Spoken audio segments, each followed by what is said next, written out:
All right, good morning, everybody. We had an awesome day Oh, again. good. Thanks to our buddy AMC and AMD. AMC is just a gift that keeps giving. It's been a few Keeps weeks on that we're giving. just we're just having a lot of fun with it. It opened a little bit jerky, so we had a little bit of issue getting a nice breakout on it. But thanks to Brian, we really got a really nice breakout on it. So in the open, it was gapping down, not much. It was gapping out a little bit, and it's common for the stocks that are moving up and the next day gap down a little bit and then go back up again. So it's just a normal gap down.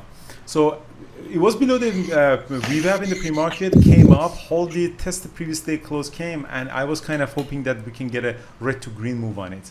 So opened like a doji, and I really shouldn't have traded in the first opening range breakdown because it really closed as a doji. And when you look at it on a let me bring this 1 minute chart here. So when you are here, you really don't want to close as a doji with big wicks, and it was iffy a little bit.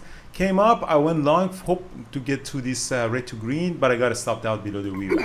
And then it came up again with volume picked up again in the in that thing, and then I decided to take it another long, but this time maybe 5 minute open range breakup. 54 popped up, 54.60. I think this one was a bad fill or something. Hopefully to get to red to green. Did pop up a little bit above 55, sold, and then it came down and I got stopped at the break even. So two trades. One of them was stopping out. This one was a fairly small size. I was hoping to add here for the breakout. This one again added here, added more, popped up, sold some, and then at the break even I got out. So this is the second trade that I did at AMC. And so here in this time I was really not sure if this stock is really going to be in play or not. So there was a big question mark that about this choppiness here.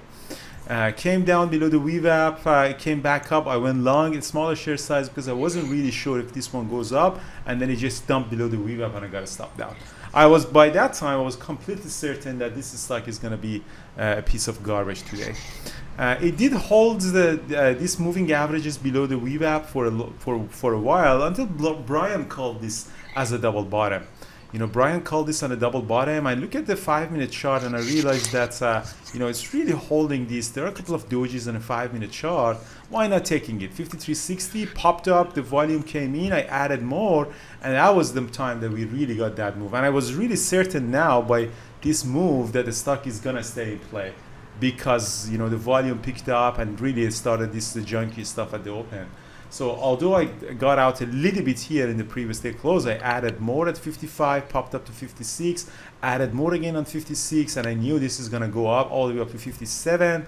I still had this is still same trade, and added more even at 57.50, popped up to 15.8, and one more time I tried to trade it from 59 to 60, but I got out. So this turned out to be all one trade with a couple of really ads, and that was really the one that was really profitable for me, and Brian also took that trade.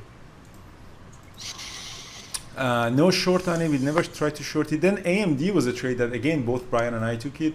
Really nice. I got out a little bit of too early on that. AMD was in watch list of many people. Had a really nice move just before the market opened. I think they had a deal with Google or something, or I don't know. There was some sort of a news. So classic 5 minute opening range breakup. 81 popped up, sold, and then I realized that the move really started. So I added a couple of times from 81, sold all the way up to 83. Here on 83, I added really. I was almost out here.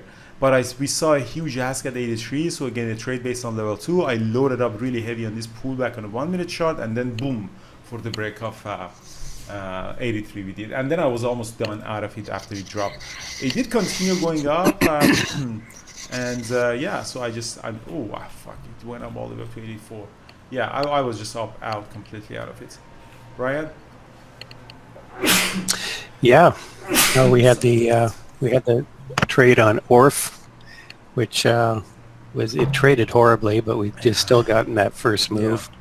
First move, best move. Yeah. In my mind, first move is always the best move if you're going to trade even a stock that doesn't trade very well. And yeah, you covered the AMD trade. I did get in really early on it when it looked like it was breaking out. I had to kind of sit through a pullback, but I really had some confidence in AMD was going to go up. Yeah. So I actually added a little bit on the pullback at the open. So AMD killer trade.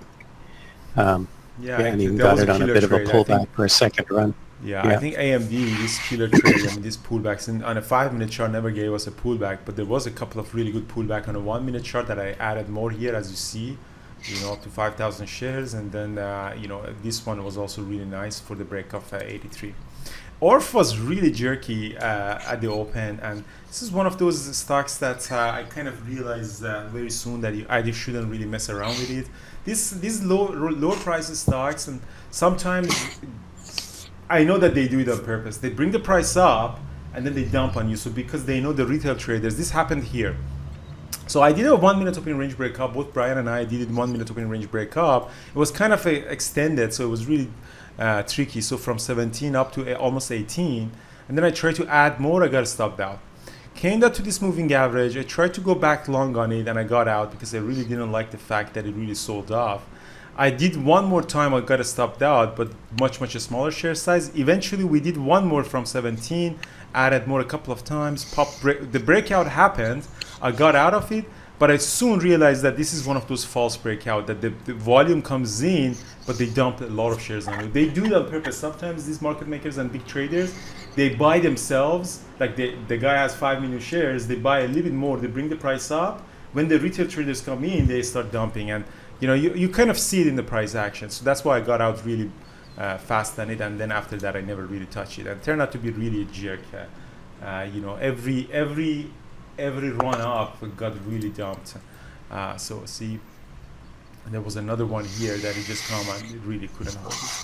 So AMC and AMD were really solid trades. Turned out to be, especially if you wait first 5 minutes, you're really gonna get a really nice trade. Brian, you didn't trade anything else, no? That was the AMD and AMC. Awesome. No, I did. I traded some AMC with you. I didn't get so, and that was about it. Perfect. Yeah. So for me, some TQQ and TNA I'm holding. A little bit of TQQ and TNA. This TQQ, I sold half of it here. That was the issue with IB and DOS that I suddenly showed up in my account, but turned out to be really nice. Sold half of it, and TNA is a little bit of my exposure to the IWM. So the situation here is, I think QQQ is going to soon go for the break of all-time high. So we have, it's actually did break, isn't it?